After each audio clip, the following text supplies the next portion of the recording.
After 18 years of marriage, I never imagined finding hotel receipts in my wife's gym bag would be the least of my problems.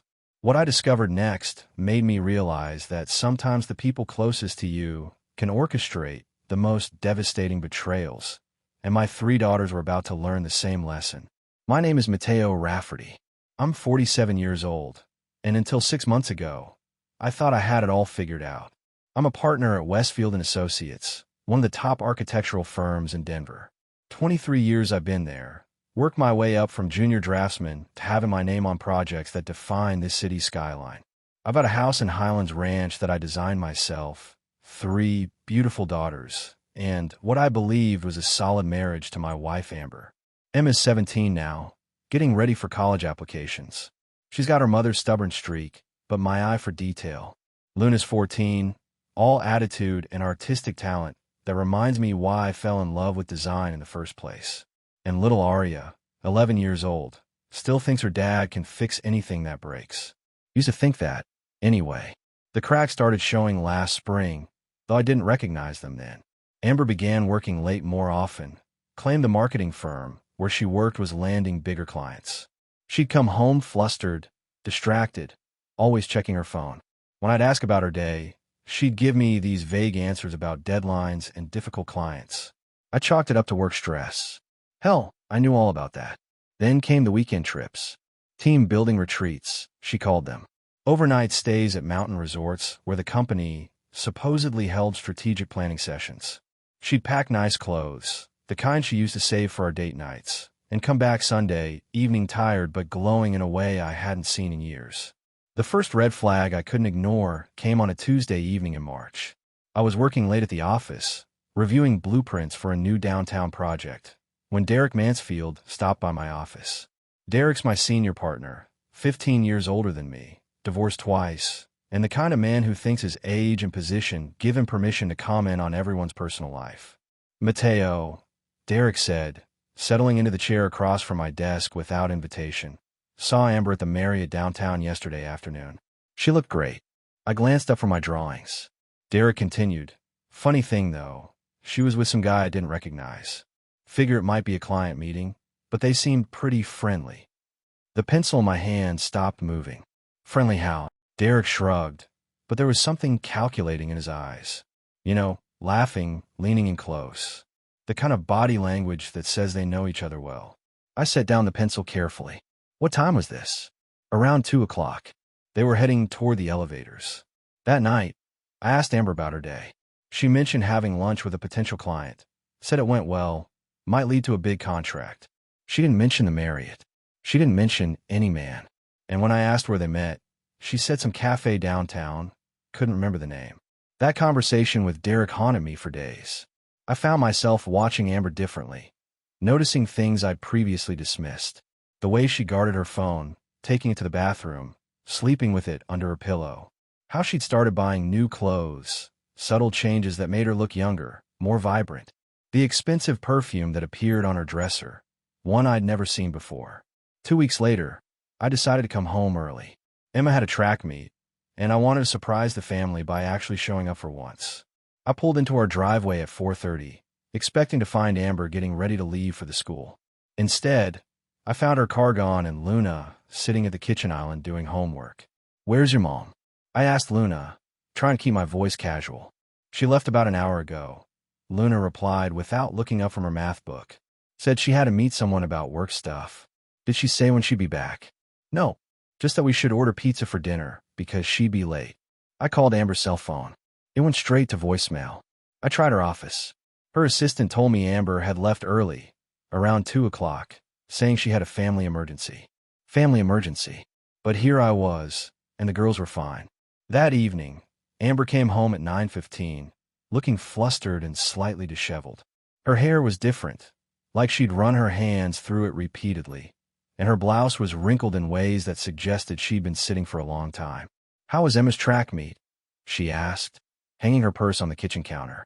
You missed it, I said, watching her reaction carefully. Amber's face fell, but the surprise looked forced. Oh no, was that today? I completely forgot. Work has been so crazy. Your assistant said you left early because of a family emergency. The pause was barely perceptible, but I caught it. Did she? I told her I had an appointment. Maybe she misunderstood. What kind of appointment runs until 9 at night? Amber opened the refrigerator and pulled out a bottle of wine, her back to me. A client dinner. The Hartman account I've been working on. They wanted to discuss expanding their campaign. At which restaurant? Another pause. That new place downtown. Elevation. I knew Elevation. High-end steakhouse that required reservations weeks in advance. Not the kind of place where business dinners run past 9 on a weeknight. The next morning, I called Elevation.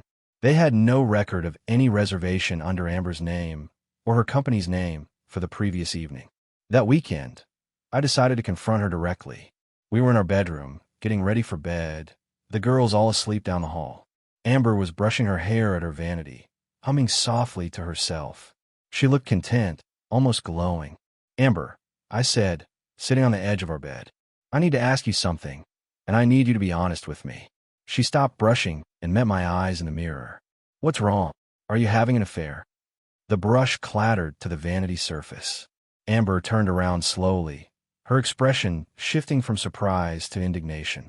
How dare you ask me that? She said, her voice rising slightly. Because things don't add up anymore. The late nights, the mysterious appointments, the lies about where you've been. Lies. Amber stood up, crossing her arms over her chest. I haven't lied about anything. You're being paranoid. Then explain the client dinner at Elevation. That never happened. Her face flushed red. You called the restaurant? You're checking up on me now. Answer the question, Amber. You're being ridiculous, Mateo. Are you jealous? Is that what this is about? You can't handle that I have a life outside of this house. I looked at her standing there, defiant and defensive, and something cold settled in my chest. No, I said quietly. I'm not jealous. I'm just done with the lies. After that confrontation, Amber became more careful, but also more distant. She'd smile at me across the breakfast table while the girls chattered about school, but her eyes were elsewhere. I recognized the look now, the expression of someone whose mind was with another person entirely. I wasn't going to sit there and pretend everything was normal anymore. 23 years in architecture had taught me that when you suspect structural damage, you investigate before the whole building comes down. I started with phone records. Our family plan made it easy enough to access. Wi-Fi made my stomach drop.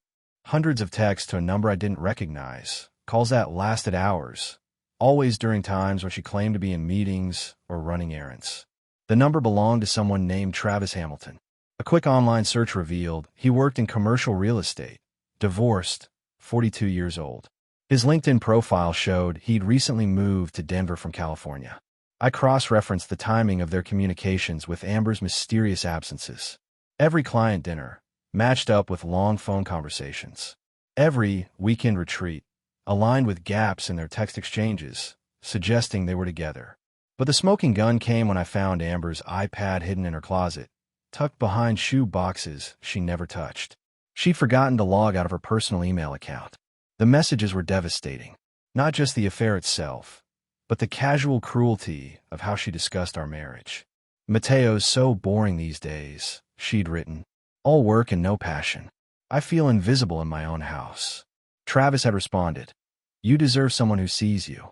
Someone who makes you feel alive. There were photos. Nothing explicit, but intimate enough to make me feel sick. Amber laughing in restaurant booths I'd never seen. Walking hand in hand through downtown streets. Looking happier than she'd looked with me in years. The worst part was reading her plans to spend spring break with him while telling me she was visiting her sister in Portland. My daughter's asking me why Mommy seemed so excited about Aunt Sarah suddenly, when she'd never shown much interest before. I printed everything. Every email, every photo, every receipt for hotels and restaurants charged to credit cards I didn't know existed.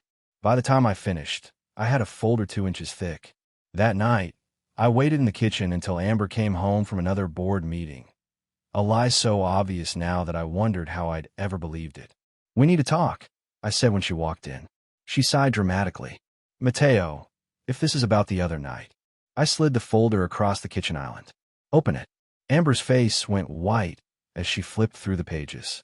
For several long moments, the only sound was paper rustling and the hum of our refrigerator. Finally, she looked up. You went through my private emails? That's your response? That I invaded your privacy? This is sick, Mateo. Stalking me, printing out my personal correspondence. Personal correspondence. I stood up, my voice rising despite my attempt to stay calm. You mean evidence of your affair? It's not what it looks like. Then explain what it looks like when my wife of 18 years is planning vacations with another man while lying to our daughters about where she's going. Amber's defiance wavered for just a moment, but then her chin lifted again. You don't understand. You've been emotionally absent for years.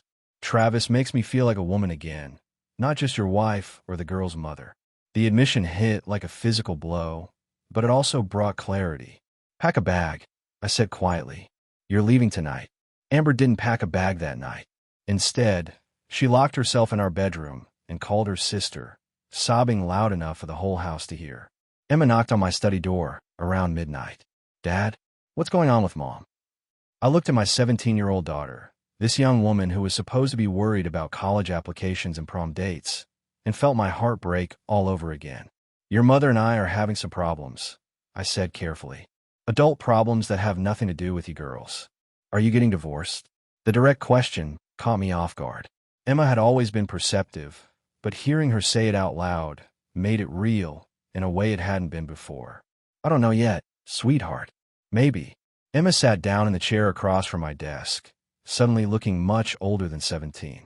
Is Mom seeing someone else? I stared at her. What makes you ask that? She's been different lately. Happier, but also secretive. And she's always on her phone now, even during dinner. Plus, she bought new underwear last month. Like really expensive stuff. She left the receipt on her dresser. The matter-of-fact way Emma laid out the evidence reminded me painfully of myself. My daughter had been building a case too, probably without even realizing it. Emma, it's okay, Dad. I mean, it's not okay, but I'm not stupid. I know what's happening. Over the next week, the truth spread through our house like a slow poison. Luna figured it out when she overheard Amber on the phone, saying things no wife should say to anyone but her husband. Little Aria just knew something was wrong because Mommy and Daddy weren't talking anymore.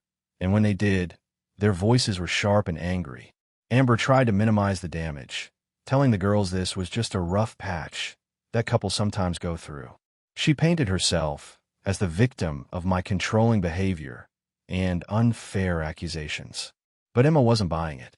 Mom, I heard her say one afternoon when she thought I wasn't listening, Dad found her emails, didn't he? That's why he's so upset. Those emails were private, Amber replied. Your father had no right to read them. But you did write them.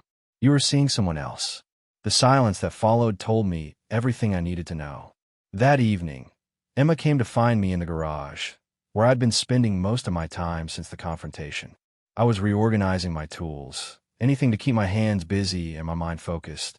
Dad, I want you to know something, she said, leaning against my workbench. Whatever happens with you and Mom, me and the girls, we're on your side. You're the one who's been here for us. You're the one who comes to our games and helps with homework and makes sure we have everything we need. Emma, you don't need to choose sides. Yeah, I do. Because Mom's trying to make this your fault, and that's garbage. She's the one who cheated. She's the one who lied. And now she's trying to manipulate us into feeling sorry for her. My daughter's fierce loyalty both warmed and worried me. These girls shouldn't have to navigate adult betrayals, shouldn't have to choose between their parents. But Amber had made those choices for them when she decided our family wasn't enough. I spent the weekend at my brother's house, taking time to clear my head and plan my next moves. When I returned Monday evening, Amber was waiting in the living room with all three girls, looking like she was staging an intervention. Girls, she said, her voice trembling with manufactured emotion. Your father has some very serious accusations about me that simply aren't true. Emma crossed her arms, her expression skeptical. What kind of accusations, Mom? He thinks I'm having an affair, which is absolutely ridiculous. I've been working extra hours to help our family financially, and instead of being grateful, he's become suspicious and controlling. Luna looked between us, confused and uncomfortable. Aria sat curled up next to Amber, tears already forming in her eyes. Daddy, Aria whispered, are you and Mommy getting divorced? I knelt down in front of my youngest daughter, my heart breaking at the fear in her voice. Sweetheart, sometimes adults have problems they can't fix together. But no matter what happens between Mommy and me, We both love you and your sisters more than anything. But I don't want you to get divorced. Arya burst into tears. Amber pulled Arya closer, shooting me a look that clearly said, "See what you've done?" But Emma was watching our mother carefully, and I could see the wheels turning in her 17-year-old mind. "Mom," Emma said quietly, "if Dad's wrong about everything, why don't you just show him your phone? Prove there's nothing to hide." The silence stretched uncomfortably. Amber's grip on Arya tightened. "I shouldn't have to prove my innocence to anyone, especially my own family," she said finally. "Your father needs to learn to trust me again." That night, I made the call I'd been dreading. My lawyer, Patricia Henderson, had handled real estate transactions for me in the past, but she also specialized in family law. "Mateo," she said when I explained the situation, "I'm sorry you're going through this. But based on what you've told me and the evidence you've gathered, you have a strong case." "What does that mean exactly?" "It means Colorado is an equitable distribution state, but infidelity can affect alimony and potentially child custody. With documentation of her affair and the financial deception, you'll likely keep the house and have primary custody if you want it." "I want it." "The girls need stability, and Amber's clearly not thinking about anyone but herself right now. I'll draw up the papers. We can have her served by Wednesday." Tuesday morning, I sat the girls down before school. Emma already knew what was coming. She'd found the legal documents on my desk and read through them with the thoroughness of someone who'd inherited my attention to detail. "I'm filing for divorce," I told them. "I know this isn't what any of us wanted, but your mother has been lying to us, and I can't continue living like this." Luna started crying. Arya ran to her room and slammed the door. But Emma just nodded. "Will we have to choose who to live with?" she asked. "I hope not. I hope we can work something out that's best for everyone." But even as I said it, I knew Amber wouldn't make this easy. She'd fight for the girls not because she wanted them, but because losing them would mean losing control over me. The biggest shock came Thursday morning when I walked into the office and found Amber sitting in Derek's office, both of them looking grave and conspiratorial. Through the glass walls, I could see her gesturing animatedly while Derek nodded sympathetically. My assistant, Sarah, intercepted me before I could storm in there.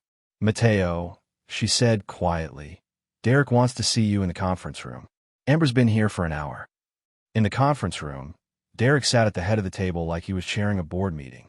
Amber sat to his right, her eyes red-rimmed but defiant. "Mateo," Derek began, "Amber came to me very concerned about your recent behavior. She says you've been making wild accusations, threatening divorce, putting the girls through unnecessary trauma." I stared at him, then at her. "You came to my workplace to discuss our personal problems.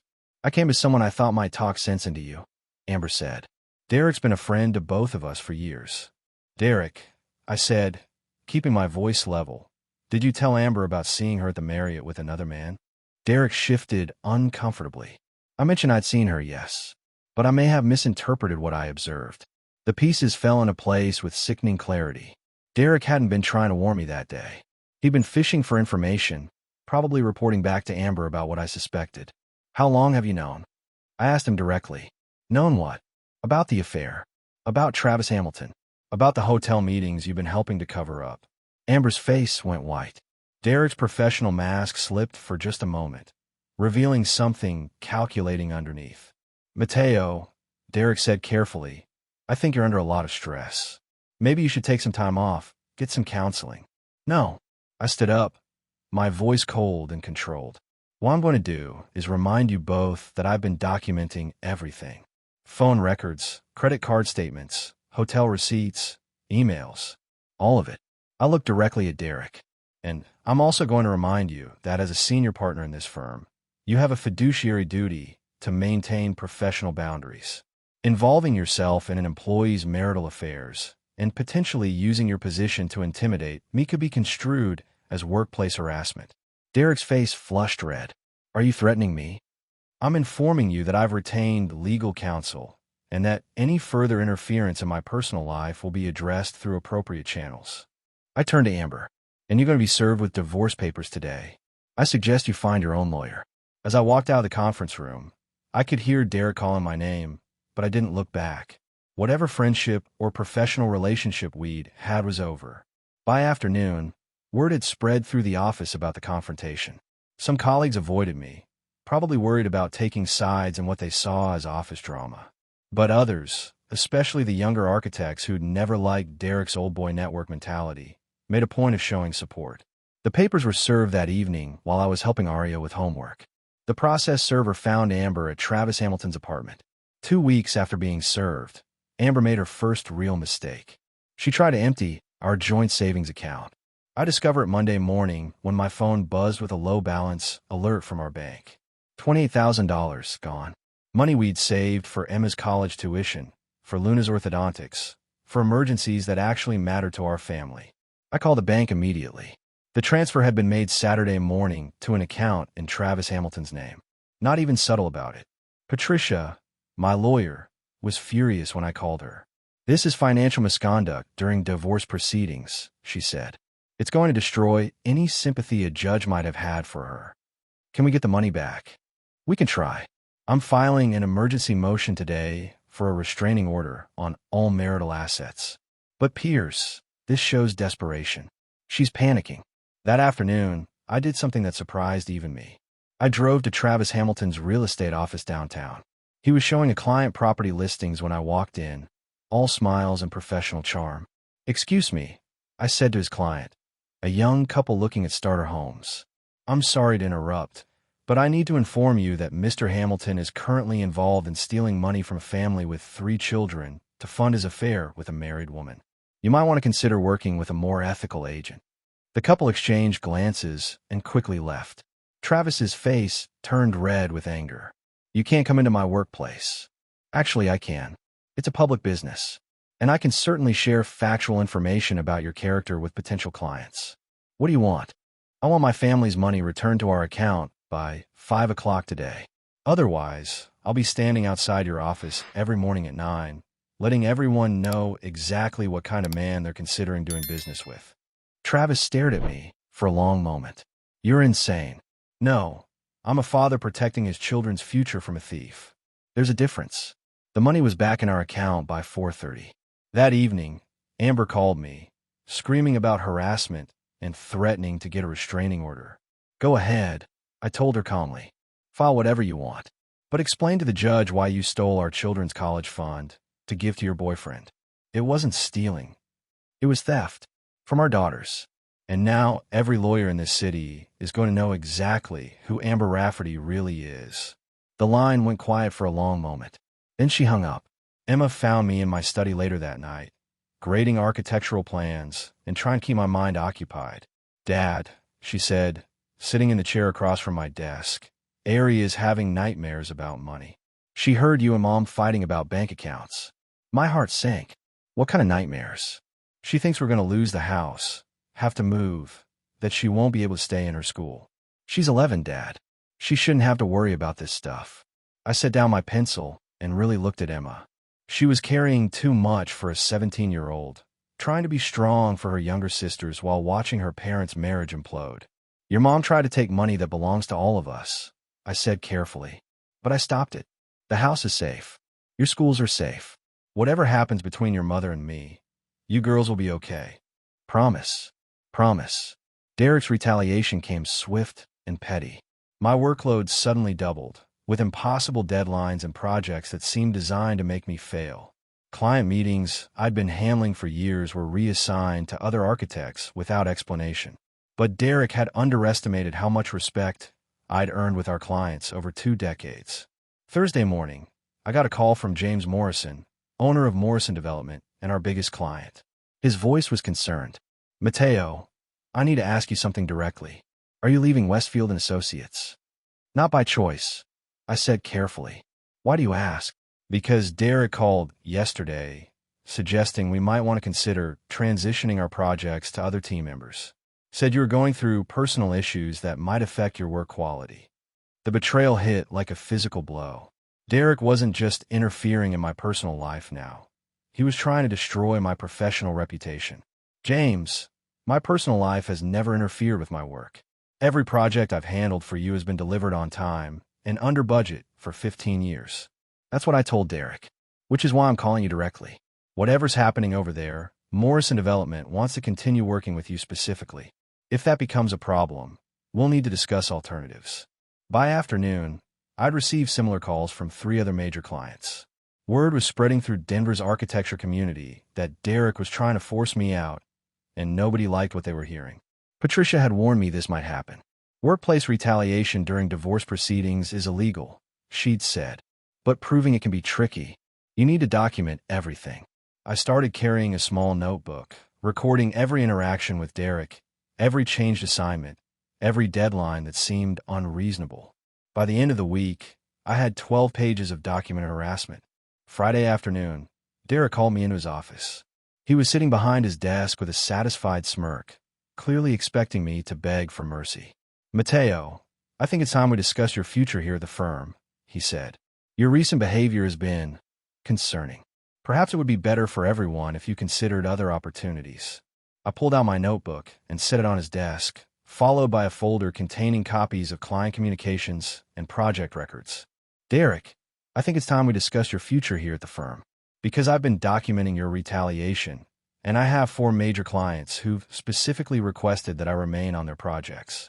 Clients who represent about 60% of this firm's revenue." His smirk faded.